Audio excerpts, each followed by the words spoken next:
Hi, 7th graders. This morning, instead of having a teacher at your station, you are going to be watching this video and working through some review on simplifying algebraic expressions. As you watch the video, be sure that you're copying notes onto your own packet. This will be important so that you can look back at examples that we have completed together. If at any point you need to see something in the video again, simply rewind the video. Let's get started. Our outcomes for our time together today are to be able to use the properties of operations to simplify algebraic expressions. An algebraic expression is a number sentence without an equal sign. Expressions also have things like variables, coefficients, and constants, which we'll see in some of our examples. One of the ways that we can simplify an algebraic expression is to combine like terms. This means that terms with the same variable can be combined together. Looking at this expression, 5x plus 9 plus 2x minus 4, do you see any terms that have the same variable? Exactly.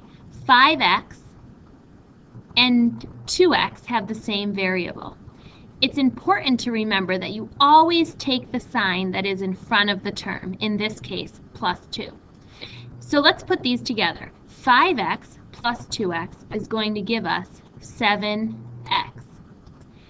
Now here we have two constants, a positive 9 and a negative 4. Positive 9 minus 4 is going to leave us with positive 5. And there we've simplified this expression by combining like terms. Let's check out another way that we can simplify expressions. Here we're going to simplify by using the distributive property. If you'll recall, the distributive property tells us that we can multiply the number on the outside of the parentheses by every term inside the parentheses. So in this case, on the outside, I have this fraction 1/4. So I'm going to distribute the 1/4 by multiplying it by my first term, 12x. 1/4 times 12x is going to leave me with 3x.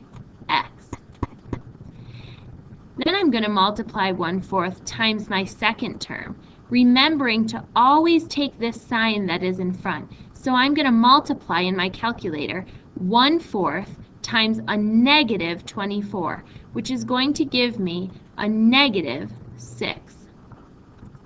Then we have this plus 6 out here that we haven't done anything with, so that's just going to come along. Do you see any like terms that we can combine here? Well, there's no other terms with the variable x, so I'm just going to leave 3x alone, but I can combine these constants, minus 6 plus 6. Minus 6 plus 6 is going to leave me with 0, so I can just leave my 3x alone like this. Here we've simplified using the distributive property. The last way that we're going to talk about that you can simplify expressions is by factoring. To do this, we first need to identify the GCF of each term and factor it out by dividing. So if I look at this 16, let's think about the numbers that I can multiply to get 16. Pause the video and try to make a list on your own.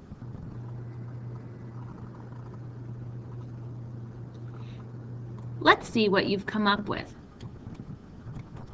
First, I can multiply 1 times 16. That will definitely give me 16. 2 times 8 is also going to give me 16. And 4 times 4 also means that that is a factor of 16. Pause the video and see if you can list the factors for 12. Let's check out what you got. Did you list 1 times 12? That's probably the easiest. 2 times 6 will also give me 12. Finally, 3 times 4 will give me 12. Can you see what the greatest common factor is between these two numbers? Sorry about that. The greatest common factor between these two numbers is 4.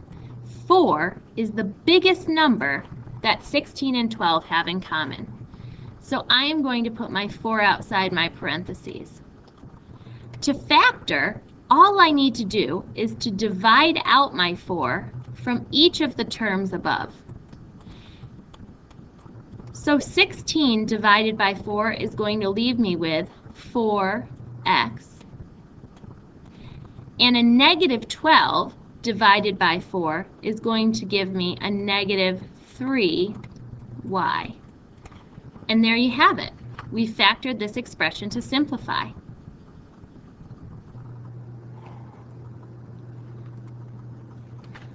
As you're working through the practice problems in this packet, remember that you can come back to this video at any time.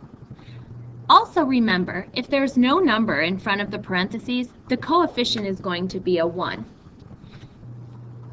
If there are subtraction signs in front of the number, treat it like a negative, just as we did in our examples before. Now, turn the page of your packet and take a look at your turn, practice problem number 1, and get started. Mrs. Friege will come over to check your work from time to time. Please make sure that you're using your time wisely. Good luck!